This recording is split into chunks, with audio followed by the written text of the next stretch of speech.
একবার এক দুঃখী ভক্ত ভগবানের কাছে জানতে চাইল, ভগবান, আমি তোমার এত সেবা করি, এত প্রার্থনা করি, তাও তুমি আমার খেয়াল রাখো না কেন?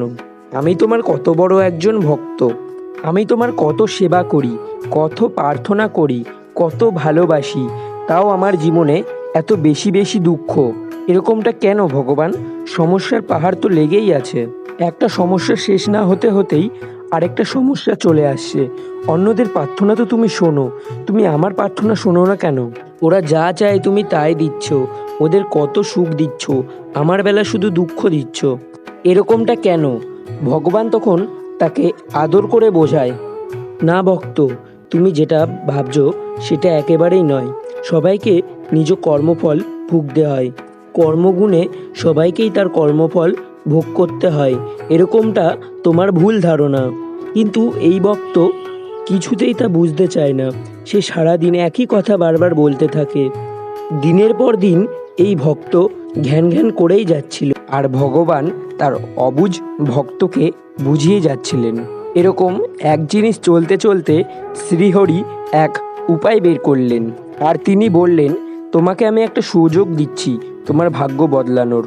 তিনি বলেন, ওই দেখো দূরে মন্দিরের পাশে একটা বৃক্ষ দেখা যাচ্ছে। ওই বৃক্ষে মন্দিরে যতই লোক আসে তাদের মনস্কামনা, রাজ্যের সুখ দুঃখ, নিজের দুঃখ সব সেইখানে জানায়। এক পুটলিতে বেঁধে গাছে টাঙিয়ে দেয়। তখন সেই ভক্ত লাফিয়ে ওঠে আর বলে, বাপ প্রভু, ধন্য তুমি। আর সে ওখানে যেতে থাকে। শ্রীকৃষ্ণ বলেন, কিন্তু তার আগে আমার একটা শর্ত আছে। তখন সেই ভক্ত বলে, কি শর্ত প্রভু?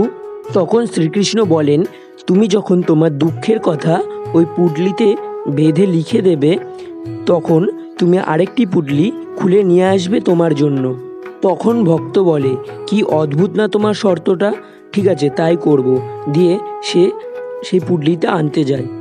সে একটি পুটলিতে তার সমস্ত মনের ইচ্ছা লিখে সেই গাছে টাঙিয়ে দেয়। তারপর তার মনে পড়ে ভগবান তাকে আরেকটি পুটলি নিয়ে যেতে বলেছেন। সে তখন গাছের কাছে এসে বলে, এই ছোট পুটলিতে নিয়ে যায়, এতে মনে হয় কিছু ভালো কিছুই আছে। তারপর সে ভাবে যদি এতে কোনো অন্য অসুখ থাকে। তারপর সে আরও একটি পুটলি নিতে যায়, কিন্তু তারপর সে মনে একই কথা ভাবে। তারপরে সে কোনো পুটলি নিশ্চিত করতে না পেরে ভগবানকে ডাকে এবং বলেন, ভগবান, তুমি আমাকে একই বিপদে ফেললে। তখন ভগবান প্রকট হয়ে বলেন, কি হলো, পছন্দ হলো? তখন সেই ভক্ত বলে, ভগবান, যদি আমি একটি পুটলি বেছে নিই এবং সেটাতে যদি আমার থেকেও বড় কোনো দুঃখ থাকে, আমি তো নিজের দুঃখর ভার নিতে পারি, আমি আরেকটা অন্য দুঃখর ভার বইতে পারবো না।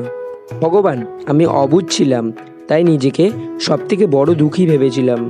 কিন্তু এখানে তো আমার মতন অসংখ্য লোক আছে, আমি এটাও জানি না যে তাদের দুঃখ কষ্ট কি। না, এবার থেকে আমি আর নিরাশ হব না। যেখানে তুমি আমার সঙ্গে আছো সেখানে ভয় কি? ধন্যবাদ প্রভু, তুমি আমার অন্তর্দৃষ্টি খুলে দিয়েছো। এইভাবেই সেই ভক্ত সব বুঝতে পারে। নমস্কার বন্ধুরা, ভিডিওটি কেমন লাগলো? ভিডিওটি যদি ভালো লাগে অবশ্যই একটি লাইক করে দেবেন, আর আমাদের চ্যানেলে নতুন হয়ে থাকলে চ্যানেলটিকে সাবস্ক্রাইব করে পাশের বেল আইকন বাটনটিকে ক্লিক করে দেবেন, যাতে নতুন ভিডিওর নোটিফিকেশন আপনাদের কাছে আসতে থাকে। আপনারা ভালো থাকুন, সুস্থ থাকুন, আর আপনাদের জীবন সুখ শান্তিতে কাটুক এই কামনা করে আজকের ভিডিওটি শেষ করছি। জয় শ্রীকৃষ্ণ।